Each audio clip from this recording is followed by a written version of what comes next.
مفتی طارق مسعود کے تعلق سے کچھ لوگوں کا کہنا ہے کہ وہ سنی ہے اور اس نے اجمیر شریف کے سرزمین میں ایک مدرسہ بھی قائم کیا ہے۔ اب ظاہر ہے مفتی طارق مسعود خود ہی اپنے آپ کو دیوبندی کہتا ہے، تو اس دیوبندی کو ساتھ دینا یہ ٹھیک نہیں ہے، بلکہ حضور علیہ السلام کی حدیث کے مفہوم کے مطابق جو بد عقیدے کو ساتھ دیتا ہے، اس کی مدد کرتا ہے، اس نے اللہ تبارک و تعالی کا غضب مطلب حاصل کر لیا، اس طرح کے مفہوم ہے۔ اس نے دین کو ڈھانے میں مدد کی۔ اب ظاہر ہے جو دین کو ڈھانے میں مدد کرے گا اس پر تو اللہ کا غضب نازل ہوگا۔ رہی بات مفتی طارق مسعود صاحب کی، چونکہ کچھ لوگ اس کو سنی سمجھتے ہیں، میں نے آج ہی ایک کلپ سنی تھی جس میں مفتی طارق مسعود نے چیلنج کیا ہے، اس کی ہیڈنگ ڈالی ہے بریلیوں سے ایک سوال،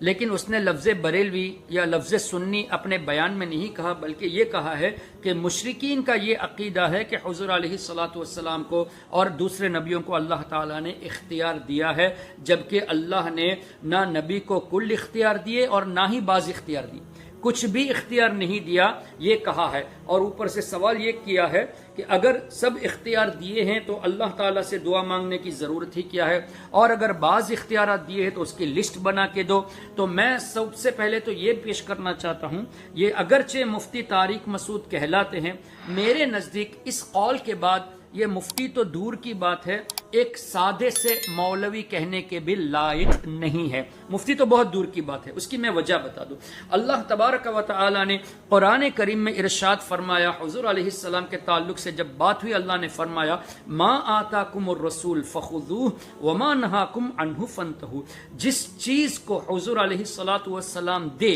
جو کچھ بھی حضور دیں اس کو لے لو، جس چیز سے منع فرمائے اس سے باز رہو۔ اب جو بھی حضور دے اللہ نے اختیار دیا، جس چیز کا حکم دے اس کو لے لیا جائے، جس چیز سے منع فرمائے اس سے باز رہا جائے۔ اب قرآن کی روشنی میں دیکھیں، قرآن کریم میں اللہ تعالیٰ نے ارشاد فرمایا کسی معاملے کی گواہی کے لیے دو مرد، ایک مرد یا دو عورتیں، لیکن حضور علیہ السلام نے حضرت خزیمہ رضی اللہ تعالیٰ عنہ کے تعلق سے کیا فرمایا کہ آج کے بعد خزیمہ ایک شخص کی گواہی دو گواہوں کے برابر ہے۔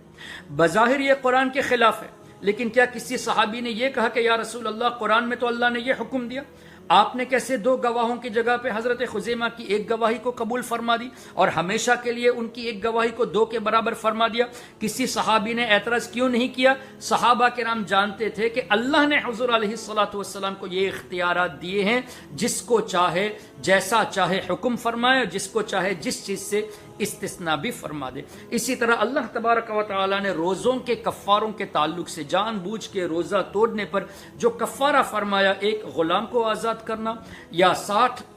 متواتر روزے رکھنا، یا 60 مسکینوں کو 2 وقت کھانا کھلانا۔ لیکن حضور کی بارگاہ میں ایک صحابی جب تشریف لائے، فرمایا کہ یا رسول اللہ صلی اللہ علیہ وسلم روزے کی حالت میں مجھ سے غلطی ہو گئی۔ حضور علیہ السلام نے احکام سنائے قرآن کے، غلام آزاد کرو۔ انہوں نے فرمایا یا رسول اللہ میں غریب آدمی، میں کیسے غلام آزاد کروں؟ پھر فرمایا 60 روزے رکھو۔ فرمایا کہ حضور علیہ السلام سے میں یہ 60 روزے بھی میں نہیں رکھ سکتا، اپنی کمزوری بتائی۔ حضور علیہ السلام نے فرمایا ٹھیک ہے 60 مسکینوں کو 2 وقت کھانا کھلاؤ۔ سرکار علیہ السلام نے فرمایا انہوں نے فرمایا میں خود غریب ہوں یا رسول اللہ۔ اتنے میں کچھ کھجوریں آئی، حضور علیہ السلام نے فرمایا جاؤ اے صحابی مدینے کے فقراء میں تقسیم کر دو۔ صحابی رسول نے فرمایا یا رسول اللہ پورے مدینے میں مجھ سے زیادہ غریب کوئی نہیں ہے۔ حضور علیہ الصلاۃ والسلام نے مسکرا کر فرمایا نا کہ اے صحابی جاؤ تم خود کھا لو، اپنے گھر والوں کو کھلا دو، تمہارا کفارہ ادا ہو جائے گا۔ تو وہاں جتنے بھی صحابہ کرام تھے انہوں نے اس حدیث کو روایت کیا، نہ کہ اعتراض کیا کہ یا رسول اللہ قرآن کا مسئلہ تو یہ ہے، اللہ نے یہ حکم فرمایا، آپ کیسے ان کے لیے استثناء فرما دیے؟ وہ صحابی تھے، وہ جانتے تھے کہ اللہ نے حضور علیہ السلام کو اختیارات عطا فرمائے ہیں۔ اسی طرح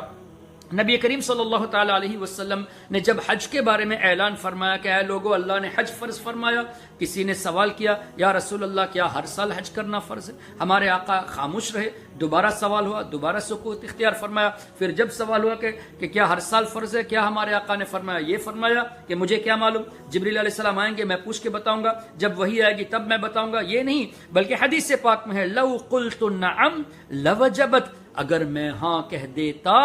تو ضرور تم پر ہر سال حج فرض ہو جاتا اور تم اس کی استطاعت نہیں رکھتے۔ یہ بھی نہیں فرمایا کہ میں سوچ کے بتاتا ہوں، یا یہ بھی نہیں فرمایا کہ اگر میں ہاں کہہ دوں تو ہو سکتا ہے اللہ ہر سال فرض کر دے، نہیں، لو قلت نعم، اگر میں ہاں کہہ دیتا لوجبت، ضرور ہر سال تم پر واجب ہو جاتا، اور اپنے علم غیب کا اظہار بھی فرما دیا کہ تم اس کی استطاعت نہیں رکھتے کہ ہر سال کر پاؤ۔ تو یہاں حدیث پاک سے حضور کے اختیار ثابت ہوئے۔ پھر قرآن کریم میں اللہ تبارک و تعالی نے ارشاد فرمایا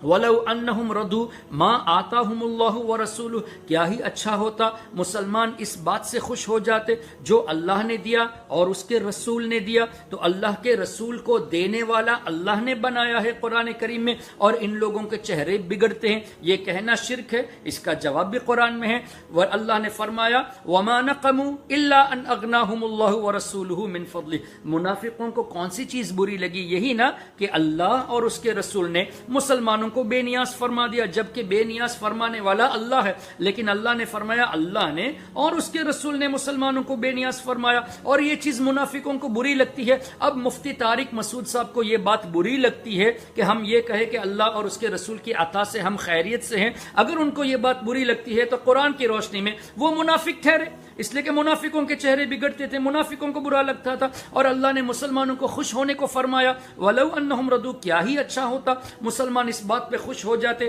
کہ جو اللہ نے دیا اور اس کے رسول نے دیا ہم خوش ہوتے ہیں، ہم صحابہ کرام کے طور پہ ہیں۔ مفتی طارق مسعود صاحب اور ان جیسے دوسرے دیوبندی وہابی کو برا لگتا ہے تو یہ منافقوں کی طرف ہیں، منافقوں کی طور پہ یہ اپنے آپ کو پیش کرتے ہیں، تو خود ہی اپنے قول سے اپنے کو منافق پیش کرتے ہیں۔ پھر حضور علیہ الصلوۃ والسلام نے ارشاد فرمایا اوتیت مفاتیح خزائن الارض، مجھے تمام زمین کے خزانوں کی چابیاں دی گئی، خزانوں کی چابی نہیں بلکہ چابیاں، مفاتیح،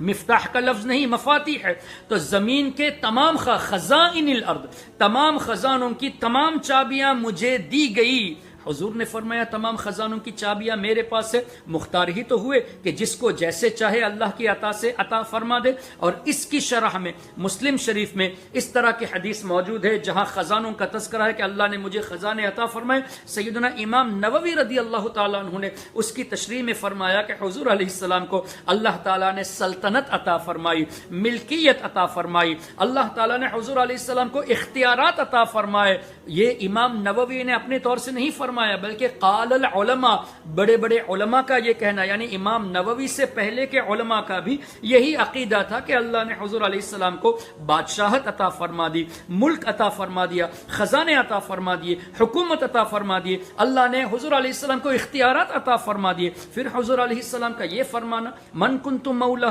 فعلی مولا، جس کا میں مددگار ہوں حضرت علی اس کے مددگار ہے، تو حضور نے مددگار اپنے کو پیش فرمایا کہ میں مددگار ہوں۔ اب اس نے یہ بھی کہا کہ کون سی لسٹ ہے وہ بتاؤ، کہ کون سی لسٹ ہے کہ جہاں حضور علیہ السلام فلاں فلاں چیز کے مختار ہے، تو حضور نے جب یہ فرمایا میں مددگار ہوں، تو جس چیز سے مدد کرنے کی طاقت اللہ نے انہیں دی ہے ان سب چیزوں کو لسٹ میں شامل کیا جائے، اور لسٹ وہ مانگے جو اپنے آقا کو محدود سمجھے۔ ہمارے آقا کو اللہ نے محدود نہیں رکھا بلکہ تمام خزانوں کی چابیاں دے دی، اور حضور نے مولا اپنے آپ کو فرمایا کہ میں مددگار ہوں، تو اللہ نے جس چیز کے لیے مدد کرنے والا ان کو بنایا ان تمام چیزوں کے مالک ہے، تو الگ سے لسٹ دینے کی اس لیے ضرورت نہیں کہ حضور نے فرمایا جیسے کہ بخاری شریف میں ہے واللہ یعطی انما انا قاسم، اللہ دیتا ہے میں ہی بانٹنے والا ہوں۔ اللہ تو ہر چیز دیتا ہے، اللہ تعالیٰ خزانے بھی دیتا ہے، اللہ اولاد بھی دیتا ہے، اللہ رزق بھی دیتا ہے، اللہ نعمتیں دیتا ہے، صحت دیتا ہے۔ حضور نے فرمایا اللہ دیتا ہے میں ہی تقسیم کرنے والا ہوں، تو حضور علیہ السلام کو اللہ تمام نعمتوں کے تقسیم کرنے والا بنا دیا۔ تو اب یہ کہنا کہ لسٹ بنا کے دو، یہ تم جیسے جاہل یہ پوچھیں گے، اس لیے کہ تم اللہ کی عطا حضور علیہ السلام کے تعلق سے مانتے ہی نہیں، ہم مانتے ہیں، اور حضور نے مطلقاً فرمایا اللہ دیتا ہے میں ہی تقسیم کرنے والا ہوں، تو جو کچھ اللہ دیتا ہے سب کے مالک حضور علیہ السلام، سب کے تقسیم کرنے والے حضور علیہ السلام، یہ مختار کل نہیں تو اور کیا ہے؟ پھر حضور علیہ الصلوۃ والسلام نے یہ نہیں فرمایا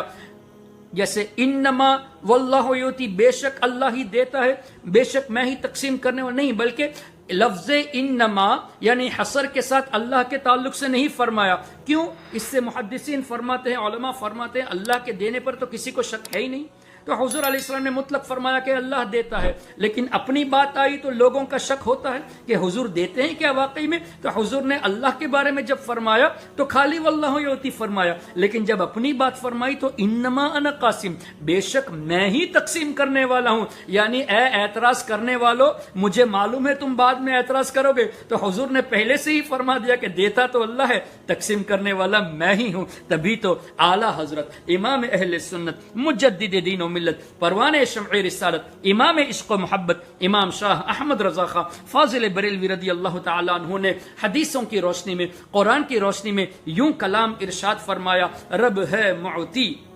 یہ ہے قاسم،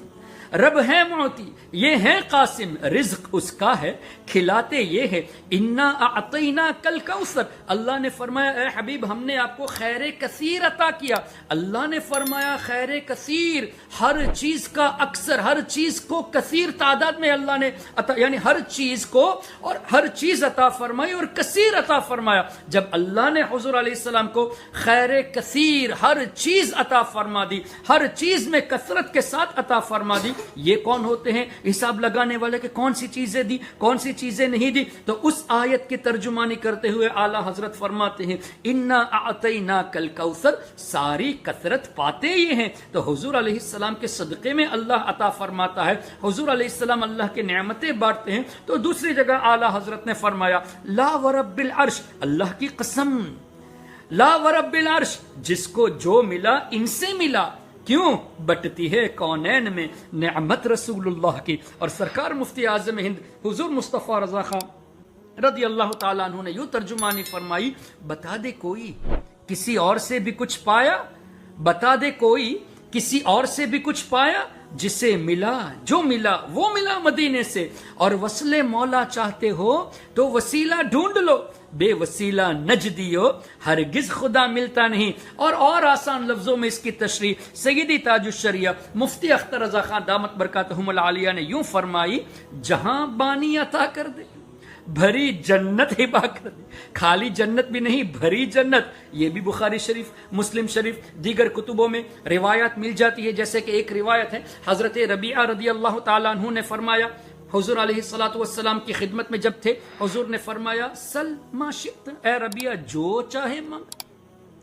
جو چاہے مانگ، سل ما شئت، یہ نہیں فرمایا کہ میرے پاس اتنے ہی خزانے ہیں میں اتنا ہی دے سکتا ہوں اس سے زیادہ نہیں مانگنا، بلکہ سل مانگو، ما شئت جو تم چاہو مانگو۔ حضرت ربیعہ نے دنیا کی نعمتیں نہیں مانگی بلکہ فرمایا یا رسول اللہ میں جنت مانگتا ہوں، اور جنت بھی کیسی؟ جنت میں آپ کی رفاقت، اسألک مرافقتک فی الجنہ، میں آپ سے جنت کا سوال، یعنی آپ کے ساتھ جنت کا سوال، کس سے؟ اسألک، آپ سے مانگتا ہوں۔ تو اللہ کے رسول سے حضرت ربیعہ مانگتے ہیں اسألک یا رسول اللہ میں آپ سے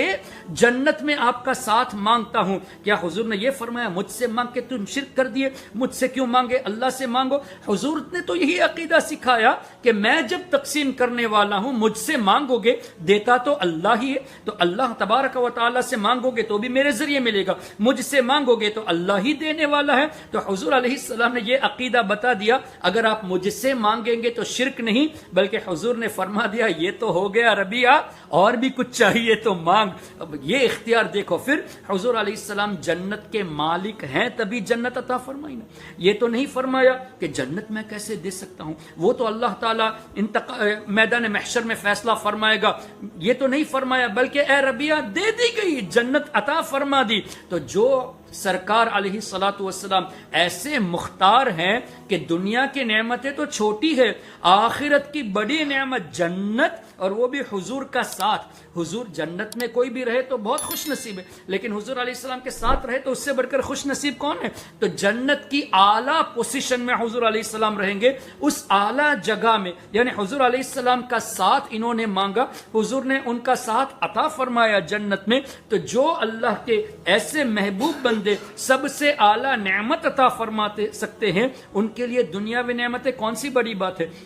کسی کو اولاد دلا دینا اللہ کی بارگاہ سے، کسی کو دولت دلا دینا، یہ سب دنیا میں رہنے کے لیے یہ کون سی بڑی بات ہے؟ جب جنت میں اعلیٰ مقام ہی حضور علیہ السلام عطا فرماتے ہیں تو کیا ان حدیثوں پر ان مفتیان کرام تو ایک تنزن کہا، ان کی نظریں نہیں گئی؟ یہ منافقانہ چال چل رہے ہیں لوگوں کو بہکانے کے لیے۔ تو تاج الشریعہ سرکار نے فرمایا جہاں بانی عطا کر دے بھری جنت ہبا کر دے، کیوں؟ نبی مختار کل ہیں، جس کو جو چاہیں عطا کر دے۔ سبحانک اللہم و بحمدک اشہد ان لا الہ الا انت استغفرک و اتوب الیک۔ السلام علیکم ورحمۃ اللہ وبرکاتہ۔